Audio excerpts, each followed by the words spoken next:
This is political. It's election interference. You're not even allowing a father, never mind a former president, but a father attend his son's graduation. And let's not forget Passover. Okay, observant Jews have a right to go and pray to who they want and observe Passover, and this judge would not allow it, not for any of the attorneys. And there are observant Jewish attorneys on the Trump team and as well on the DA team. It's just a sad state of affairs for the American people. I can assure you of that. You know, it's a sad state of affairs. Whatever the hell that was, the flailing there, like he can't even go to a graduation, and then. Yeah, but Passover, also Passover, where observant Jews go and pray to whoever they pray. Do you know who they pray to, Alina Habba? You seem very unclear about what Passover is, why it exists, and why people observe it in the first place. But much more important than her lack of understanding of any of that religious stuff is that everything that she said there was all BS. And of course, it's our job to fact check that, and we're gonna do that in just a second. But I don't wanna just focus on Alina Habba. I wanna show you what else is standing in for an actual defense of Donald Trump and right-wing media, rather than defending him on the merits or anything even in the neighborhood of the merits. Instead, we get this. It's not Donald Trump that's truly on trial here. It is our very democracy. Because yes, it is Donald Trump today that you will see sitting in a courtroom for this completely meritless clown show of a show trial. But the implications of this are far deeper for this country. The Bragg case is just a brazen exercise in election interference, New York style. Let the sham trial begin today. The US justice system became a literal joke. Donald Trump spent the day in a New York City courtroom awaiting his opportunity to defend himself. But what Trump is really defending is the American people. So when you hear them say that democracy is on trial, they're right. Democracy is on trial. Freedom is on trial.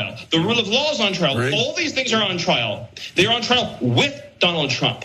Because if Donald Trump is convicted, then we're on trial. Stephen are convicted and destroyed with him. Stephen Miller, you and I are on trial. Every single person watching is on trial right now. Because if they can do this to someone, they can to Trump, they can do it to anyone. And that's a coined phrase, but think about that. Yeah, but think about that. He's on trial and Stephen Miller's on trial. The whole damn system's on trial.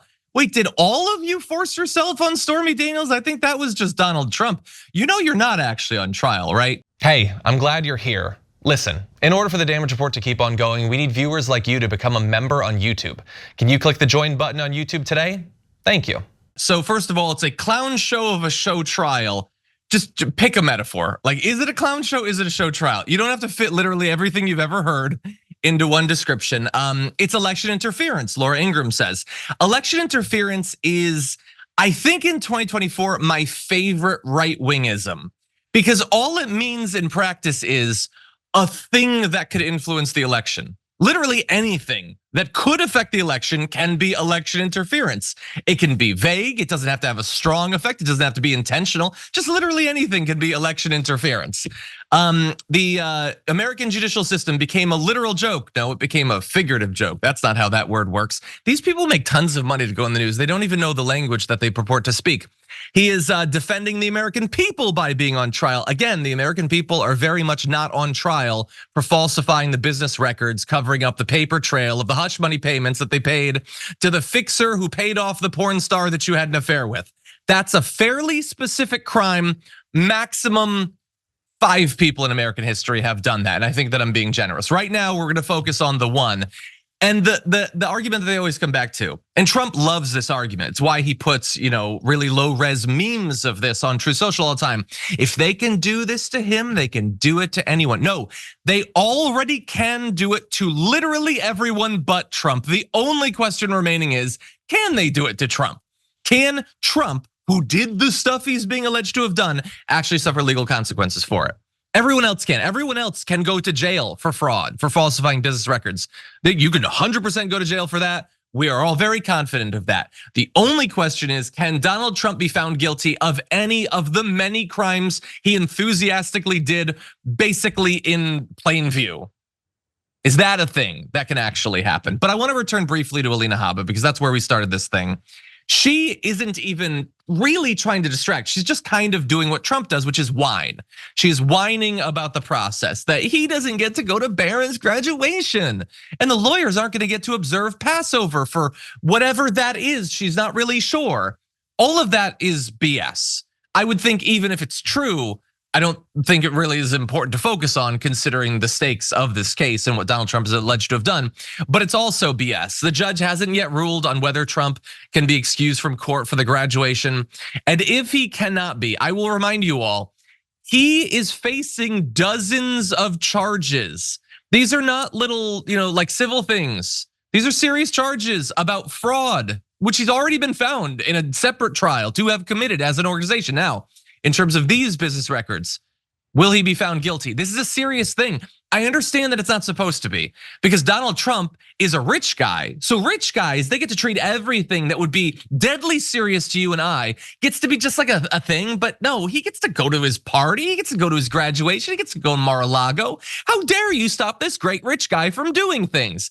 That is the incredibly fundamentally elitist argument that Alina Habba and other defenders of Donald Trump are making without ever admitting that that's what they're doing.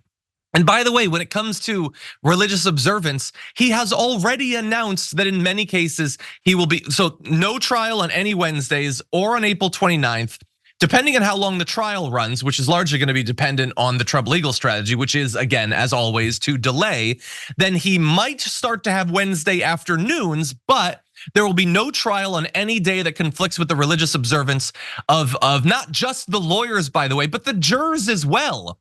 And so when Donald Trump goes on Truth Social, which he already did, and makes the insane claim that Orthodox Jews are being barred from the juror pool, that is crazy, and also directly refuted by what the judge has already decided. He is already reconfiguring the schedule of the courtroom to make sure that people, regardless of their religious identification, can't participate, whether as part of Trump's legal team or as a juror. He's already doing all of that stuff that they're whining about. It's enough to make you think that maybe this is just about the whining, not about the actual procedure.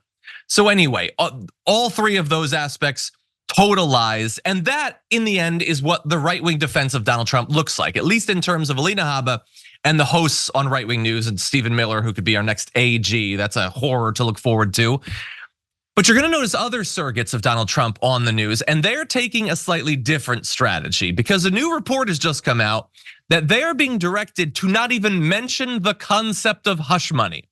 And what this means in practice is that they know that they can't deny that he did the things he's alleged to have done. All they can do is refuse to even say what he's alleged to have done, and that is very much a strategy. So in recent days, the Trump campaign has been circulating this document of talking points. CNN has it, it's being sent out to his allies, including, most importantly, those who want to be his VP. It directs supporters not to refer to the case as hush money, instead labeling it as being entries in the company's records and claiming Trump did not control the books. The talking points, by the way, dedicate an entire page to attacking Alvin Bragg and a separate section to discrediting Michael Cohen as well. So the idea there is, we got nothing. We can't deny this the same way Megyn Kelly could not deny it. We showed you that a week or two ago. So instead, let's just talk about it in really abstract ways that make it seem technical and bureaucratic and not like it's about a guy committing, to coin a phrase that the right loves these days, election interference, which is fundamentally what this is about. The charges are about the falsification of business records, all 34, I believe, of them. But the stakes in why they did what they did was to affect the outcome of the election. They knew, or I should say, they thought that if this got out, that would hurt Donald Trump's chances. I'm not even that convinced anymore that that's the case, because we've all learned a lot about what America is like over the last decade, what the American electorate is like, what Trump's base is like. Are you really that sure that them finding out all of these details would have actually changed their opinion? I don't know, but they seem to think that. That is why they went to such lengths to try to shut down these stories, not only with the payments concerning hush money for Stormy Daniels, but, and this is going to be an aspect of this case, also the talks that they had with the National Enquirer to have sort of a third party catch and kill all of these stories. They're not doing it for anything having to do with their business or their publications. They're doing it exclusively to help Donald Trump by making sure that no one, including his supporters, know who he is and what he has done. So that's what stands in for a strategy right now. That's what stands in for a defense. They're not denying any of it because they can't.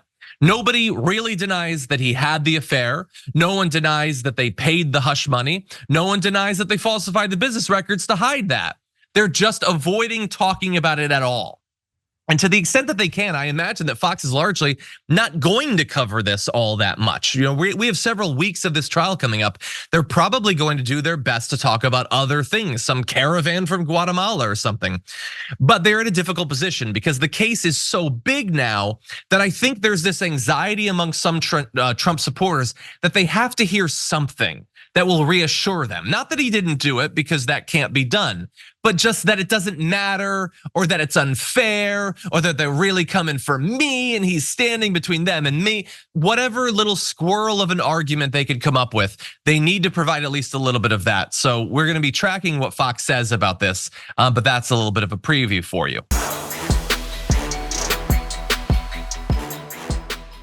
Members make a difference here at TYT. You help make the show happen, and we see you in the chat with your loyalty badge. Click the join button to become a member today.